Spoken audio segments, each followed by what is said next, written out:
Comment aider quelqu'un qui souffre de dépression? Conseils pour amis et famille. Découvrez comment être un refuge pour quelqu'un qui fait face à la dépression. Ce guide pratique pour les amis et la famille offre des conseils pour engager une conversation, offrir un soutien émotionnel et encourager la recherche de traitement. Avez-vous déjà imaginé vous réveiller chaque jour avec un nuage gris flottant au-dessus de votre tête? Ressentir un désespoir si profond que même les activités les plus simples semblent des montagnes infranchissables? Malheureusement, c'est la réalité de millions de personnes confrontées à la dépression. Cette maladie mentale, bien au-delà de simplement être dans le creux pour une mauvaise journée, affecte l'humeur, le sommeil, l'appétit, l'énergie et la capacité à mener des activités quotidiennes. Et lorsque quelqu'un de cher est confronté à ce défi, le sentiment d'impuissance et le doute sur la manière d'aider surgissent souvent avec force. Mais sachez une chose, vous n'avez pas besoin de mener cette bataille seul. Votre soutien est essentiel pour la récupération de la personne aimée. Dans cet article, je vais vous montrer comment reconnaître les signes de la dépression, engager une conversation productive sur le sujet et, surtout, comment être un refuge pour ceux qui affrontent cette lutte intérieure. Reconnaître la dépression chez un ami ou un membre de la famille. La dépression ne se manifeste pas toujours avec des affiches et des sirènes. Souvent, ces signes peuvent être subtils et confondus avec des problèmes quotidiens. C'est pourquoi il est important de rester attentif aux changements comportementaux, émotionnels et physiques qui peuvent indiquer la présence de ce trouble. Signes et symptômes comportementaux. Isolement social. La personne commence à s'éloigner de ses amis et de sa famille, évitant les invitations et les sorties sociales. Cette joie de sortir et de s'amuser disparaît peu à peu. Perte d'intérêt pour les activités plaisantes. Les passe-temps qui apportaient autrefois de la joie, comme jouer d'un instrument, faire du sport ou regarder des films, perdent leur attrait. C'est comme si la couleur disparaissait du monde. Négligence des responsabilités. Les tâches ménagères, le travail et les engagements personnels commencent à être négligés. La personne semble perdre la motivation pour prendre soin des choses. Signes et symptômes émotionnels. Tristesse profonde et persistante. Ce n'est pas cette tristesse passagère qui survient après une rupture amoureuse ou une perte. C'est une tristesse profonde et constante, qui semble ne jamais avoir de fin. Sentiment d'inutilité, de culpabilité ou de désespoir. La personne commence à avoir des pensées négatives sur elle-même et son avenir. C'est comme si tout était de sa faute et qu'il n'y avait plus d'espoir. Irritabilité et mauvaise humeur fréquente. Il est courant pour la personne de se sentir irritée et peu patiente, même dans des situations banales. Imaginez une cocotte minute sur le point d'exploser. Perte d'espoir et de motivation. La personne ressent qu'il n'y a pas de sortie à la situation et perd l'intérêt à se battre pour ses objectifs. C'est comme si la flamme de la motivation s'était éteinte. Pensée suicidaire. Dans les cas graves, la dépression peut entraîner des pensées récurrentes de mort ou de suicide. C'est un signal d'alarme qui doit être pris au sérieux. Signes et symptômes physiques. Fatigue constante et manque d'énergie. La personne ressent une fatigue extrême, même après des périodes de repos. C'est comme si la batterie était constamment déchargée. Douleurs dans le corps sans cause apparente.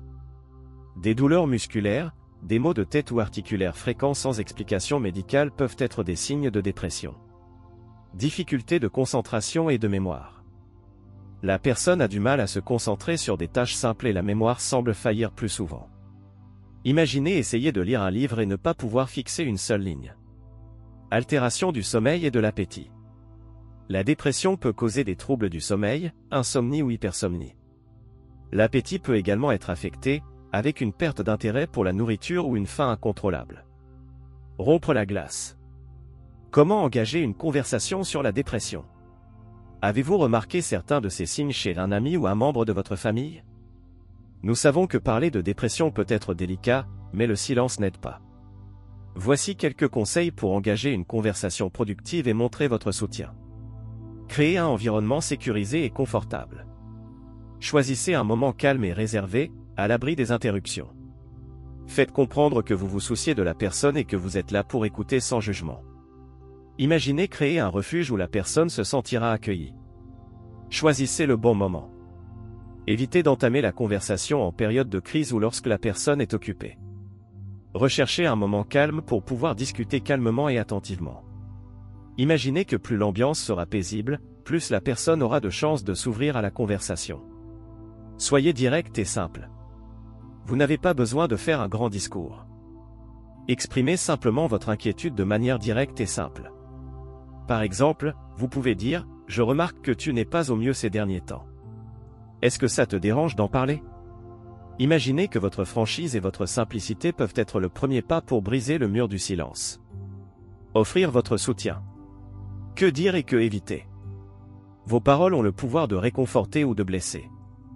Il est important de savoir quoi dire et quoi éviter pour montrer du soutien et de l'empathie. Phrase de soutien et d'empathie. Je suis là pour toi. Que puis-je faire pour t'aider?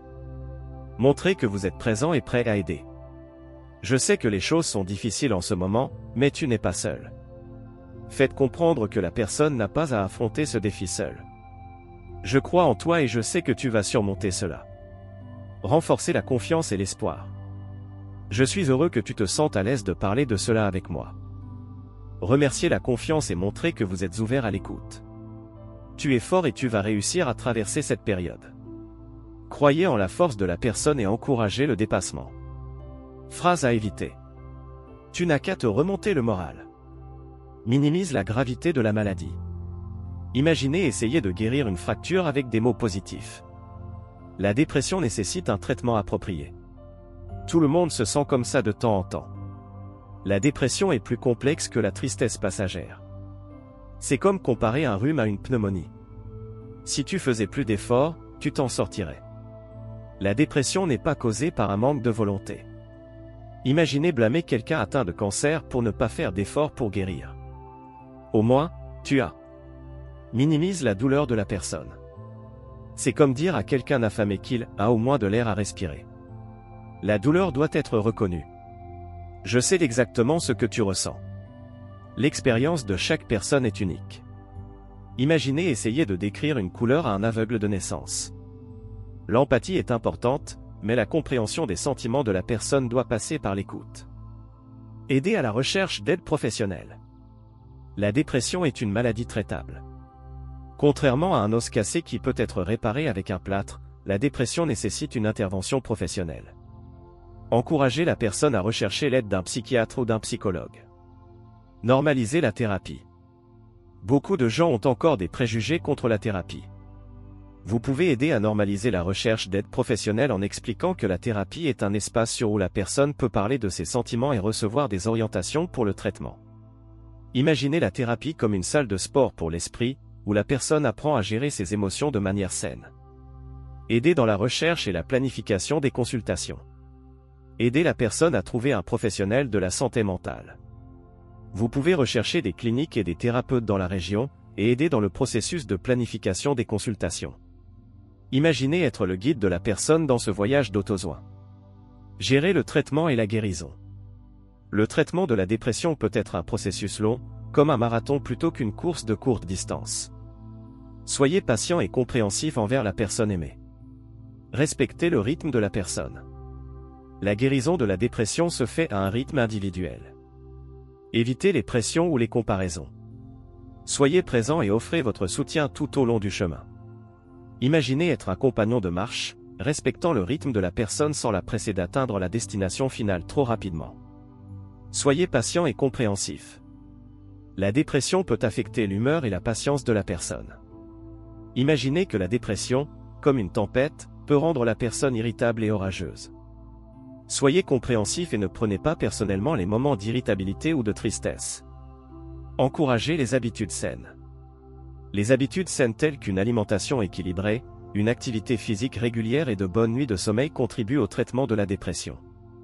Encouragez la personne à adopter ces habitudes progressivement. Imaginez que ces habitudes saines sont des briques qui, peu à peu, construisent un mur de protection contre la dépression. Prendre soin de soi.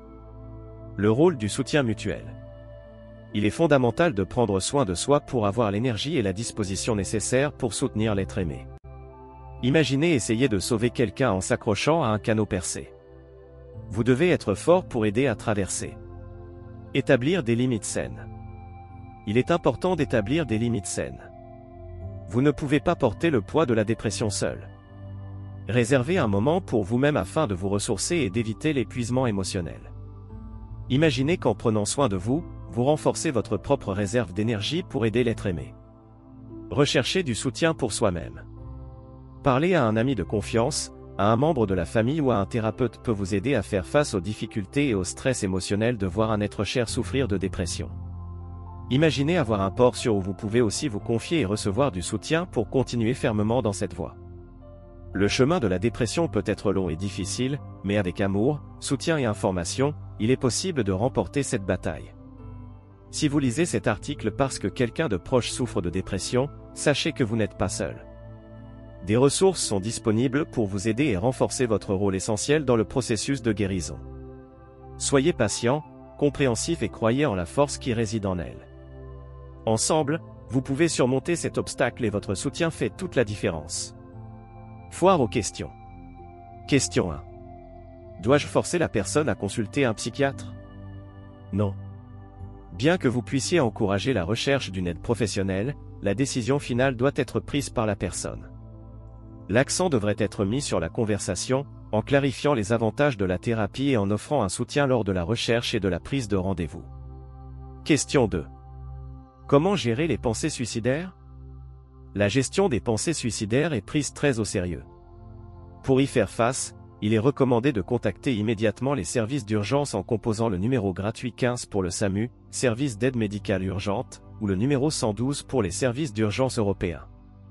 De plus, il est essentiel de consulter un professionnel de santé mentale tel qu'un psychiatre ou un psychologue le plus rapidement possible. Question 3. La dépression est-elle contagieuse? Non.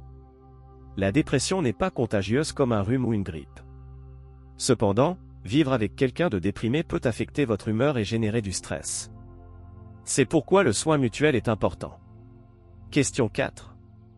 Puis-je guérir la dépression de l'être aimé? Malheureusement, vous ne pouvez pas guérir la dépression de la personne. Mais votre soutien émotionnel et votre encouragement à rechercher une aide professionnelle sont essentiels à la guérison. Question 5. La personne va-t-elle s'en sortir?